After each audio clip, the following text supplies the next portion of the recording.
यह कहानी साल 1995 की है।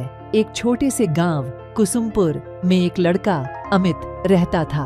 अमित की उम्र 20 साल के आसपास थी और वह कॉलेज में पढ़ता था।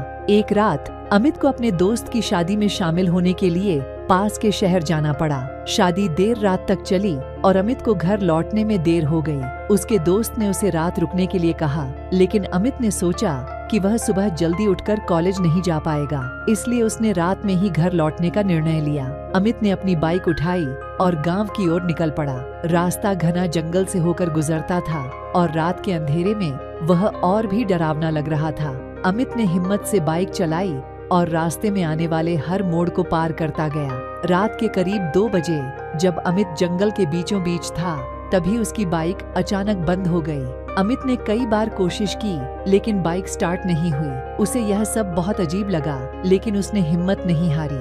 अमित ने सोचा कि वह बाइक को धक्का देकर कुछ दूर तक ले जाएगा और फिर से स्टार्ट करने की कोशिश करेगा। जैसे ही वह बाइक को धक्का देने लगा, उसे पास के पेड़ों के बीच किसी के होने का एहसास हुआ। अमित ने इधर उधर देखा, लेकिन कुछ नहीं दिखा। उसने सोचा कि यह उसका भ्रम हो सकता है। वह फिर से बाइक को धक्का देने लगा।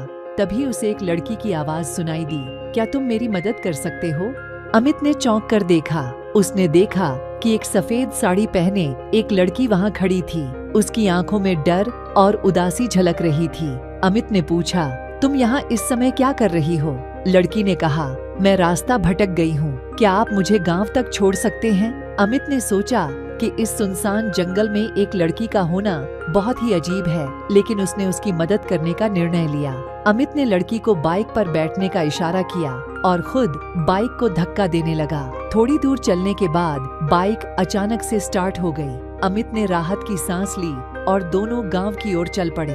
रास्ते में अमित ने लड़की से बातचीत करने की कोशिश की, लेकिन लड़की ने ज्यादा कुछ नहीं कहा। उसने बस इतना बताया कि उसका नाम सुषमा है और वह अपने घर लौट रही है। कुछ समय बाद गांव के करीब पहुंचते ही अमित ने मुड़कर देखा तो सुषमा गायब थी। वह हैरान रह गया और उसे समझ में नहीं आया कि क्या हो रहा है। उसने बाइक रोकी और इधर उधर देखा, लेकिन सुषमा का कोई निशान नहीं मिला। अमित ने डर और उलझन में गांव पहुंचकर अपने दोस्तों को इस घटना के बारे में बताया। दोस्तों ने उसे गांव के बुजुर्गों के पास ले जाया। वहां के बुजुर्गों ने अमित की कहानी सुनी और उसे बताया कि वह लड़की कोई और नहीं बल्कि सुषमा ही थी, जिसकी मौत कई साल पहले उसी जंगल में हुई थी। सुषमा की कहानी बहुत दर्दनाक थी। कई साल पहले सुषमा अपने परिवार के साथ शहर से गांव लौट रही थी जब डाकुओं ने उनकी गाड़ी पर हमला कर दिया।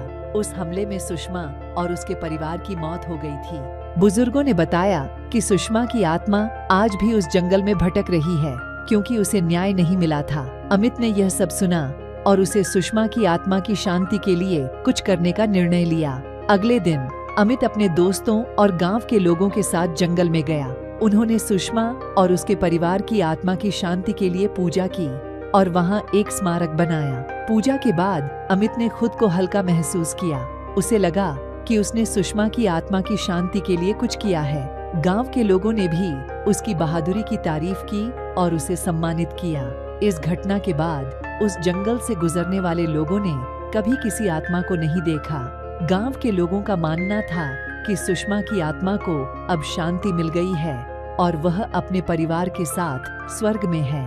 अमित की यह कहानी पूरे गांव में फैल गई और लोगों ने सीखा कि हमें किसी की मदद करने से कभी नहीं डरना चाहिए, चाहे वह इंसान हो या आत्मा। सच्ची मदद और प्रार्थना किसी भी आत्मा को शांति दिला सकती है।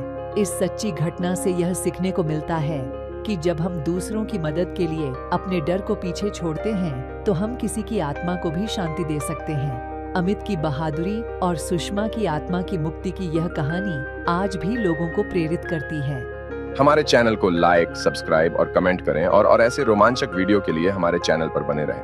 आपका धन्यवाद।